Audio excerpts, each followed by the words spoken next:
mga idol, mag-update tayo kay Hibiscus Taiwan first back.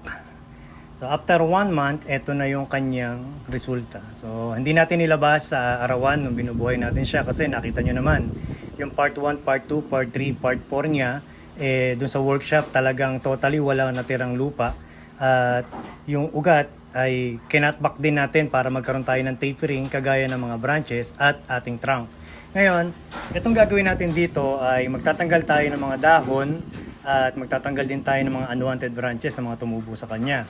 Then, yung mga unang ginawa natin na pag-wire sa kanya, sa loob ng 1 buwan na nandito lang siya sa loob na nasisikatan ng araw, ng umaga, ay babaklasin natin yung mga ibang wire dahil talagang bumakat na kagaya nito. Ayan, ito bakat. So, ang una natin gagawin dito ay tatanggalin natin yung mga unwanted bago tayo magtanggal ng mga dahon para hindi natin madoble-doble yung trabaho natin. So, kagaya nito, ito kasi unwanted tong isa na to. Ayan, nakita nyo.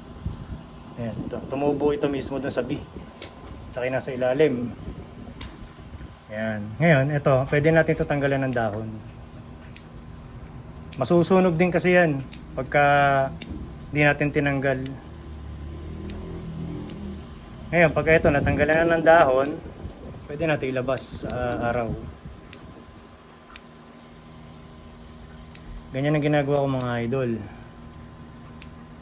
Tanggalin natin muna yan. Dito naman, kung mapapansin nyo, ito ay tinanggal natin yung mga dahon at saka yung unwanted. Ngayon dito, nakita nyo ito. Ito kasi mga twigs na yan mga idol. Yan. So binubuo lang natin yung 1, 2, 3 secondary. And then pag nabuo natin yan, kinakailangan kasi magsabay-sabay sila, di ba? So kung di natin tatanggalin, itong mga tumubo na to, mauunahan itong mabuo ito. So ang gagawin natin dyan, tingnan nyo mga idol, tanggal ko na muna yan. Nag-iwan lang ako ng konti, halos 1/4 lang natira. Parang sinabi ko na 1 node. Yan, 1 node, diba? So ito 1 node din to. Yan. So yung mga hindi ko kailangan, tinatanggal ko na. Tanggal dahon para magsabay-sabay sila. So itong dulo, yan, pwede nyo hindi tanggalin, pwede nyo tanggalin. So kagaya nito, tinanggal ko, di ba? Kasi ang lakas nito. So ito, kaya ako tinanggal to para ito kasi mas malakas to, isa na to. So tinanggal ko yung dahon. Ngayon dito naman, kung maliit pa yung mga sanga nito, hindi ko tinanggal yung dahon.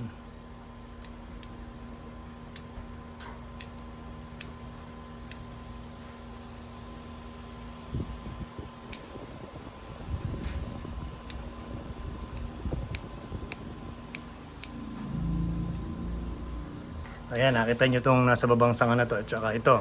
So, tinanggal ko yung mga dahon tapos nagtira lang tayo ng mga pantwigs. Ayan. So, dito naman tayo ngayon. So, ganun din. Parehas lang din. Ayan, nakita nyo. Buo naman yung 1, 2, 3. Yung 1, 2, 3 nya, diba? So, ito, putulin uli natin. Putulin uli. So, ito, masyado malakas to. Putol. Tanggal muna na ng dahon. Tanggal ng dahon. Tanggal ng dahon. Ito hindi na muna. So ito napakalakas nito mga idol. Tanggalin natin yan. Haba oh. Grabe. Tapos ang lalayo ng node. Ito yung node. Ayan oh. Tapos ito yung sumunod. Wala itong node, di ba? So useless lang yan. Tanggal ng dahon. Tanggal ng dahon. Ayan. Tapos ito 1 node lang din. Ayan. Ito din. Ito, ang layo ng node, oh. Wala yan. Ito, kailangan natin yung node na yan. Sa susunod na trabaho natin, sa wiring yan, mas malalapit na node yan kasi natanggal na natin yung mismo malalayong node. Then, susunod niya, kapalit niyan, malalapit na.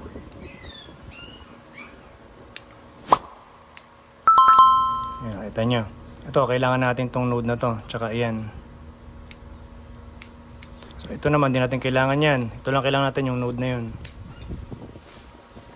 Ito hindi natin tatanggalin yan. Kasi nakita nyo kaya may guide na wire. Sabihin, ito yung number 3.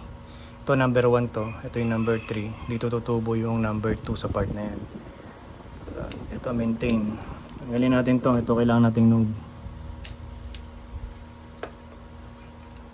Oops. Ito naman yung kailangan nating sanga. Ito nasa loob, di ba? Yung isa na to. So tatanggalin natin yan. Tanggal natin yung node para lumapit. Ngayon, itong node na to, tsaka yung node na yan, kailangan natin yan. Pag binaba natin yung sakto yan.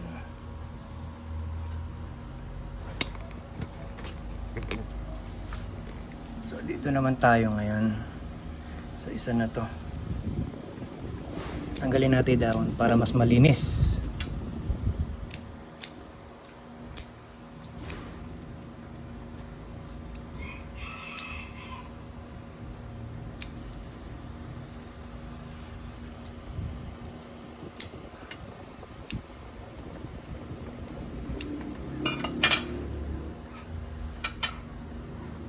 Ayan. Ngayon, ito yung number 1. Ito yung number 3. Ito na yung number 2. Tumubo na mga idol. So ngayon, ang gagawin natin dito, ikabit lang natin to. Ito yung guide dati nung una. Kasi wala pa to dati. Nung nakaraang buwan, di ba? So, tuwid lang natin yung wire. Tapos, ilagay natin.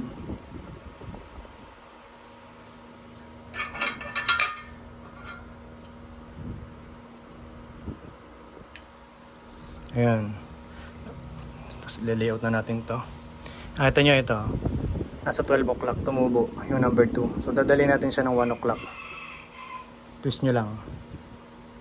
Tapos nakita nyo to. Ito yung kailangan nating node. Oh. Ito yung nasa ilalim. Hindi ito. So ito papatayin na natin to. So pagka twist nito, ito naman iti-twist natin.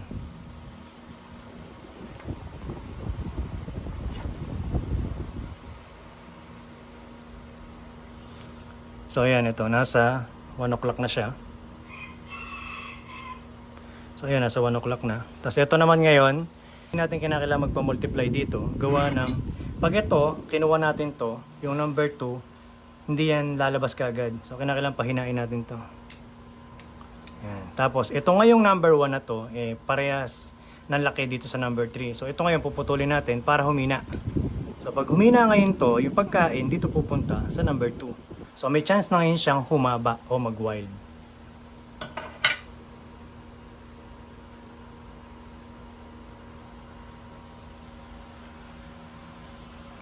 Dito naman tayo ngayon. Tanggalin natin ang unwanted. Tanggalin natin ito.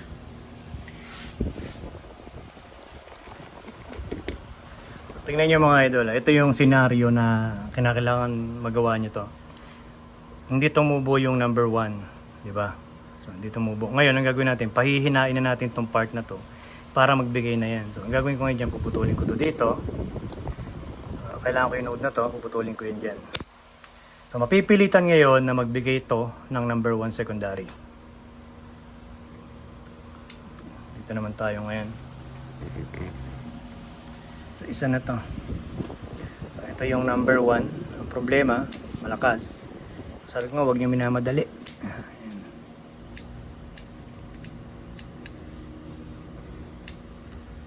Ayan lang natin muna na mawala ng dahon para hindi mabigla sa araw.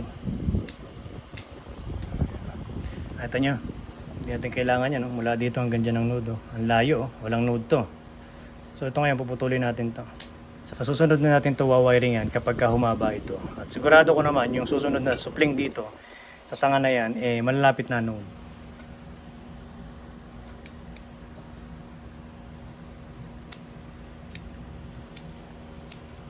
Tanggal ang dahon.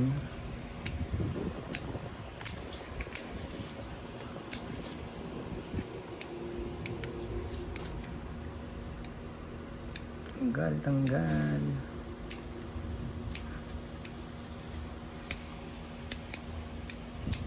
Ayan, walang node. Ibig sabihin, doon tayong sisimula. Hindi tayong puputol. Ito lang titir nating node. Ito, wala na to. Ito, wala na to. Wala na rin to. Ito niya ito. Walang node mula dito hanggang dyan, walang node dyan. Ito yung sumunod na node. So, putol.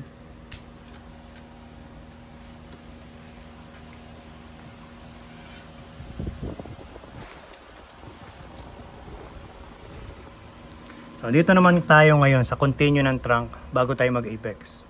Tanggalin natin yung wire. So ito yung node na kailangan natin.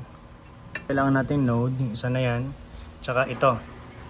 So ngayon puputulin natin to.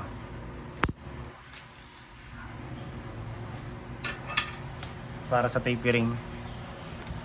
Okay, at natapos na natin ang pagpili ng mga sanga. Natanggal natin ang unwanted. Natanggal natin yung mga dahon niya na hindi naman talaga natin kailangan.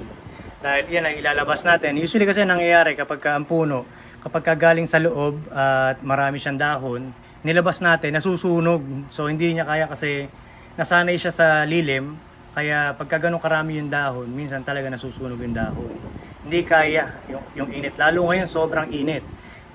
Hintayin natin yung susunod na mga 2 linggo o 3 linggo sa kanya. Yung pinutol natin sa kanya lahat na yan ay magmumultiply yan. Doon pa lang tayo maglalatag mga idol. So ito nakita nyo. Hindi ko man nawawiring. Useless lang kasi pag winner natin yan. Dahil yung mga susupling na panibago dyan, ilalatag natin para isabay lahat ng kinakailangan na mga sanga sa kanya. Hanggang dito lang ang video natin mga idol. At maraming salamat sa inyong suporta. Yo.